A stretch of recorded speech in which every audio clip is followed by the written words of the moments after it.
আজ বিশ্ব স্বাস্থ্য দিবস। এই দিবসটি 7ই এপ্রিল সারা বিশ্ব জুড়ে বিশ্ব স্বাস্থ্য সংস্থা ওয়ার্ল্ড হেলথ অর্গানাইজেশনের উদ্যোগে এই ওয়ার্ল্ড হেলথ ডে উদযাপন করা হয়।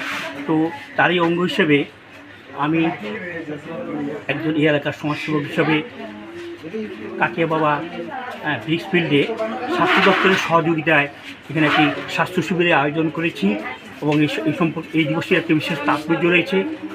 এই দিবসটির তাৎপর্য হচ্ছে স্বাস্থ্য সম্পর্কে মানুষকে সচেতন করা এবং স্বাস্থ্য সম্পর্কে মানুষকে ধারণা দেওয়া, মানুষকে মানে হেলথ এডুকেশন সম্পর্কে একটু আইডিয়া দেওয়া।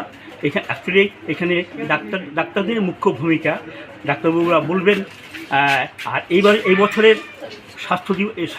বিশ্ব স্বাস্থ্য দিবসের স্লোগান হচ্ছে সবাই একজোট হো, together for health, stand with science. স্বাস্থ্যের জন্য একজোট ও বিজ্ঞানের পাশে দাঁড়ান, এই হচ্ছে আজকের এই দিবসের স্লোগান। তো এই বিষয়ে